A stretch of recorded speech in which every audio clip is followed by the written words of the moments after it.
What's up, everybody? I'm meteorologist Andrea Myers. Happy Thursday, and welcome back to our daily hail forecast, sponsored as always by C3 Group, Merlin Law Group, and American Contractor. You guys can go ahead and check out the awesome work they do in the description to this video. They are tagged there. So for today, we've got another Minnesota and Wisconsin hail risk. Minneapolis, you're back in it yet again, so we're going to talk about your all's hail chances as well as the Ohio Valley. Kentucky, Missouri, Ohio, that whole area is in a hail and wind risk with some ongoing storms right now as well. And then into tomorrow, we have a broad risk area all the way from pretty much Michigan into Texas, but the further south you get, the more complicated it goes because we get some capping issues. So we're going to take a look at tomorrow's forecast and discuss all that. But before we get into it, going into our upcoming events first, and the first of those now is the NTRCA Not So Many trade show. So this one's going to be in Grapevine, Texas on June 8th at the Grapevine Convention Center. So make sure to get on out there. I know we've been out there before at the NTRCA mini trade shows, so this one's not so many. So switching it up, get on out there and come say hello to us there. So, and then into yesterday, before today, we had quite a bit of activity across multiple areas. If you saw our forecast video, we had, various risk areas going on. And, we got some storms that went through Missouri and Kentucky yesterday, dropped some severe hail as well as some gusty winds. But then moving down into Oklahoma and Kansas, that's where we had the bulk of our activity as well as Minnesota. Got a ton of severe hail or severe wind reports, got a couple of severe hail reports as well. And then, Colorado actually got some severe hail as well into yesterday. Just south of Castle Rock is where things started. And then got a couple more severe swaths that moved through the southeastern part of the state, as well as some severe hail through the Amarillo area as well. So got quite a bit of activity down south, and then hopping up north, a lot more of the same. Got a lot more hail reported up to the north, as well as some scattered damaging wind reports. There was a couple of swaths of damaging winds that went through the northern part of Minnesota, as well as Duluth, and then through the northern part of Wisconsin as well. So some good activity for yesterday, a pretty busy day, and then into today, we could have a similar risk here. So looking into first our northern risk area in Minnesota and Wisconsin, we actually have a couple of severe storms that are popping up through the Iowa and Minnesota border. Those have been dropping some severe hail, upwards of ping pong balls so far. So already got some severe activity.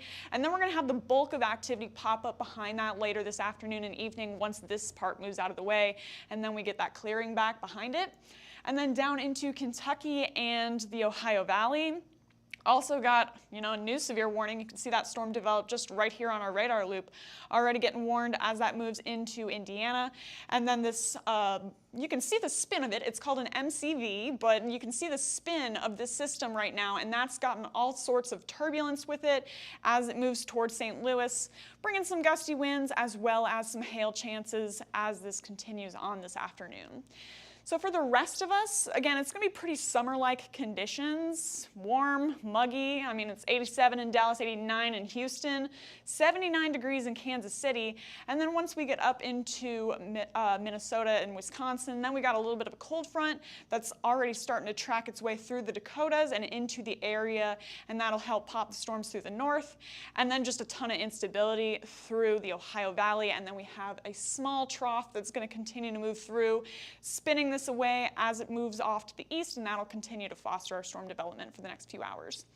So dew points wise, muggy across most of the country here. Pretty much anywhere east of the Central Plains is going to be hot and humid. So 60-degree dew points in St. Louis, 63 in Dallas, pretty much sitting in the mid-60s across most of the U.S., and that just means, frizzy hair, and it feels muggy and humid and hot and summery outside. And so that does help with our instability. So, you can see all those CAPE values where that heat and humidity lies. And then, where we have those disturbances moving through that high CAPE, that's where we'll have our hail chances. So up in Minnesota by around 4 p.m., that's when, again, the bulk of our risk is going to be starting. And we've got those moderate to high CAPE values through the southern part of the state.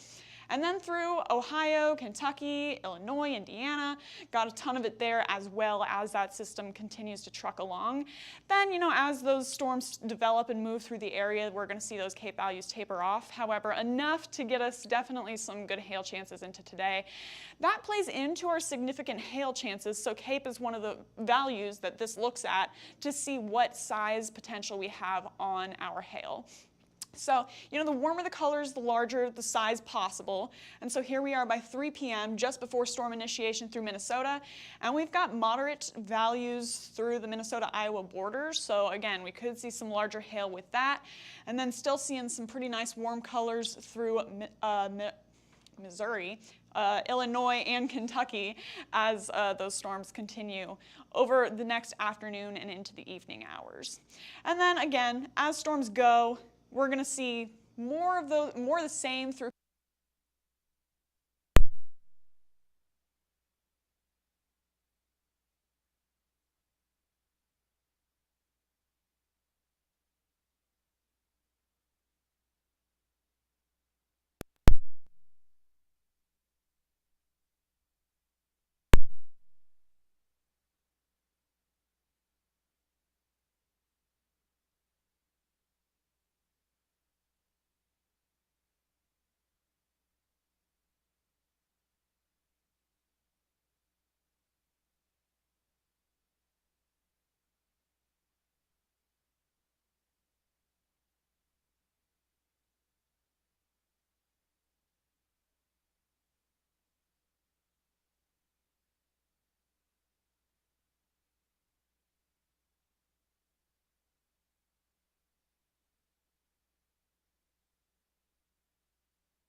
Because it wasn't set to the webcam.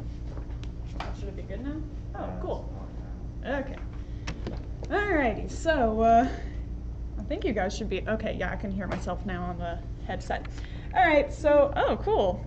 Hello, you can see me now through the producer desk. This is wild. We got a new microphone system, and so we don't know how to use it. We're not producers, so we're figuring it all out. Thank you guys for your patience.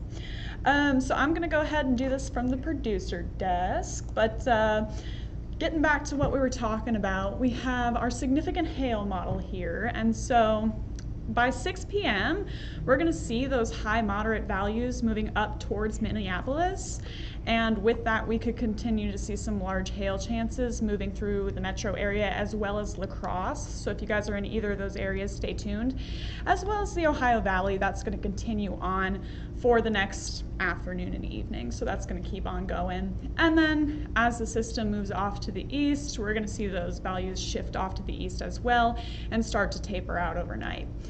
So here's our future radar for today into Minnesota and Wisconsin. So right now we've got that one hailer that's along the border.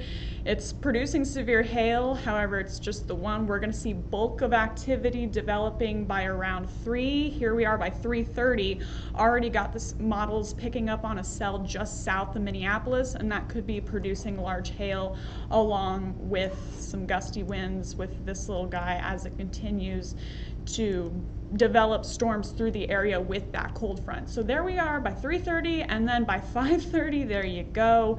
We got one here, we got one here. We got more hailers to go around between Minneapolis and La Crosse as that system continues onward. So hail chances in play, wind chances in play. There we are by 6:30, still looking like we could get some pretty solid hail sizes out of any of these isolated storms that are continuing through the Minnesota and Wisconsin border area.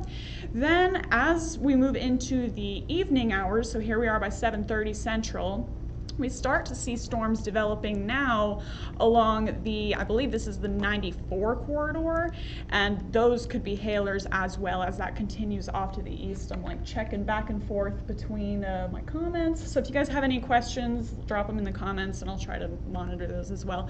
But there we are by 12 a.m. and now storms moving into Green Bay. It's more of a line, so looking more like wind chances as that goes. However, you know, we could see some small hail dropping as well through Green Bay by midnight with that complex as it continues to roar eastward. Then down into the Ohio Valley, so we've got this one storm that's off in central Missouri right here, and this has been producing some gusty winds as well as some small hail that's been kind of off and on as the storm continues to cycle as it tracks up to the northeast. So that's going to continue through the afternoon and evening, and then by 3:30 we'll start to see things developing through eastern Kentucky here, and any of those could be isolated hailers as well, producing hail possibly in the ping pong to golf ball sized range. Then as that continues to develop, we're going to see isolated hail continue through eastern Kentucky, as well as now developing through Illinois, through Indiana, and then this line of storms that's now developing in Missouri, tracking through St. Louis. Possible gusty winds as well as small hail for you guys, St. Louis, by the end of your workday, so be tuned for that. And then as it continues off to the east, we'll see storms starting to move now into the Louisville area, and you know, they look small, but don't underestimate them because they're in that high Cape environment, so we could get some severe hail with those as that moves towards the Louisville metro area by around 7 p.m. Then it really kind of gets going by around 9, now moving into Lexington and Cincinnati, and again, hail, wind, and possible rotating storms are all in play with that by 9 p.m. as those storms go. And then, you know, it's going to kind of start to get messier in the overnight hours, so still all risks in play, but looking like we're probably going to pick up on wind chances, and then things finally fizzling out as it moves eastward into the early morning hours for your Friday. So here's our forecast max hail size today. I would not be shocked if we saw red swaths out there through Minnesota, as well as maybe even a couple through the Ohio Valley. But for you guys in Minnesota and Wisconsin, likely looking at hail in the tennis ball to maybe even baseball sized range, with that long-term period of isolated storms that are really going to be in that high instability environment. So large hail possible, as well as, again, gusty winds and potential tornadoes for you guys. Here's your hail forecast for today. Both of those aforementioned regions are going to be in the hail forecast, and with that, you know, we could again see a red swath through the southern part of Minnesota, as well as, you know, some larger hail in the Ohio Valley. So if you guys are in Minneapolis or La Crosse, you guys are the pick cities for today. That's where we could be seeing some larger hail, again in that tennis ball to possible baseball size range. Minneapolis, you're going to be just on the border of it because models have really kind of been using you to thread the needle in between those storms. So, you know, it depends on if one of those loner cells can hit you, but again, you're in the risk for sure. Moderate risk for Minneapolis and La Crosse. Then Duluth, Green Bay, Des Moines, Omaha, and Sioux Falls. You guys are all on the outskirts of that risk, so low end chances for you, but still non-zero to see hail. Then down into the Ohio Valley for St. Louis, Paducah. You guys are kind of on the north and south edge of where that system is tracking, but it's still possible for you guys to see some severe hail. Once things move into Kentucky, so over Louisville, into Cincinnati, and into Lexington, that's where, you know, more of the storms are going to be tracking, so moderate chances for you guys. I know, going southwest Colorado. Listen, they're creeping back, and your system, or your season for Colorado is starting to get closer and closer, but right now risks are just kind of jumping all over the place, so definitely, you know, stay tuned. But then, you know, once we get farther out east for today's risk through Roanoke and Raleigh, storms are going to be super scattered through there. Models are picking up on storm development, but again, it's just going to be super isolated, so, you know, low end chances for you guys. Then down into Minneapolis. So since you and La Crosse are going to be probably the likeliest to see some severe hail today for major metro areas, we want to talk about you guys. So your storm timeline is going to start around 4 p.m. and it's going to kind of roll through with that scattered storm development through about 10 p.m. So a long period of time that we could be potentially seeing some hailers moving through the area. Your max hail size, 2 inches probably. So again, red swath for you. Chance of seeing severe hail is moderate, you know, just like we said, depending on where those cells end up falling. But if one of those cells does hit you, you got a pretty good chance of seeing some large hails. So be tuned in for that, as well as you guys in La Crosse. Then into our wind forecast for today, looking similar to hail. You know, we're extending a little bit of our risk out to the west, more towards the Sioux Falls area when things do start to develop. But again, Minneapolis and La Crosse are probably the best cities to see more concentrated storm development over you guys, so moderate for you guys. Then down into the Ohio Valley, anywhere where that system is currently forecast to track, that's where we'll get our moderate chances of seeing gusty winds because it already has a history of doing gusty winds. So St. Louis, Louisville, Charleston, Cincinnati, moderate chances for you guys to see some severe storms into tonight with some damaging winds, as well as possible rotation, so be on the lookout for that. Then down on the southern and eastern edges, lower end chances for you guys for Paducah, for Roanoke, and for Raleigh. Then for tomorrow, so it's going to be back into the northern states and then all the way down into Texas and Oklahoma, and that's where it starts to get complicated. So if you guys are in the northern part of the risk area for tomorrow through Michigan, Illinois, Indiana, things are going to be, most of the risk area actually is going to start out really quiet for most of the day. And then by 9 p.m., so after dark, that's when things are going to start to get developing as a cold front. That cold front that's moving through Minneapolis and Minnesota, Wisconsin today, that's going to continue off to the east tomorrow and fuel all these storms for tomorrow night. So there it is, moving through the Chicago area as well as the Grand Rapids, Michigan area by around 9 p.m., starting to develop. And then we see things continue to kind of roll forward by midnight, now looking a little more intense over the Chicago area, as well as spreading southeastward or southwestwards into the Kansas City and Wichita area. Let's see, Kentucky, yes. Minnesota is good for this year. Can we push pause and wait for storms until next year? I know, you guys have been getting hit over and over. Anyway, so for today, storms are moving southwestward towards Wichita and Kansas City by midnight. So this is going to be a long night for a lot of us here. 2:30 a.m. Now we're really rolling. Chicago area storms are starting to intensify as they move out. So, you know, good news, bad news there. Grand Rapids, again, you guys are still in the risk by around 2:30. Kansas City with a chance for some gusty winds. And then that system's really going to kind of cluster up together and then move off by around 7 a.m. as more of a gusty wind threat. Then down into Texas and Oklahoma. So this model's a great example of what we're kind of struggling with into tomorrow. We have some capping issues.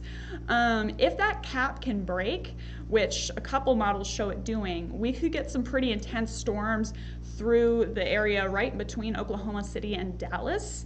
And we could get some large hail with those because of the environmental conditions. But right now it's showing that it's not going to warm up enough for the cap to break. So if you want hail in your area tomorrow for Oklahoma City to Dallas, cross your fingers that it gets nice and warm for you guys tomorrow so that cap can erode and we'll get those storms. But here we are by 12 a.m.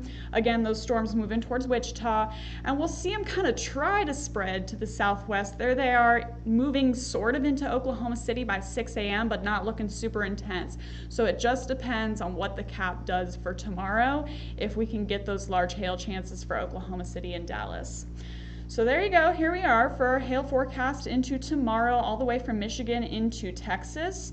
So if you guys are in Detroit, Indianapolis, St. Louis, low end chance for you guys as that finally tracks over to you by Saturday morning. But then for Chicago, moderate chance for you guys to potentially see some hail. And it could be, I don't know if it's going to get up to golf ball size, but potentially in the ping pong size range. And then, you know, down into Kansas City, Oklahoma City, Dallas, Fort Worth. Low end chance for you guys. The farther southwest you go, the lower the chances get. Same with wind. It's going to be more prominent and of a risk up to the northeastward part, and then down to the southwest, a little bit lower end. So Detroit, Wichita, OKC, and Dallas, low end chance for you guys. And then, you know, where the bulk of those storms pass through Kansas City, St. Louis, Chicago, moderate chance, again, to see some damaging winds into tomorrow with that forecast. So there you go. There you have it. A little switcheroo on our set today. You know, we're figuring it out. Again, thanks for sticking with us. You guys can follow us on YouTube, Facebook, Instagram, and Twitter. Hit See First on Facebook so you don't miss one of our live videos. And then follow us on TikTok too. You know, we post our chase videos. We post all sorts of live forecast discussions. So it's helpful this time of year to make sure that you're getting all your up-to-date information. And then if you want to call us, you can get us at 855-334-4245 or email us at info@hailtrace.com or check out our awesome website, hailtrace.com, for more details. And we will keep you updated as always. But for now, I'm meteorologist Andrea Myers. Thanks for watching.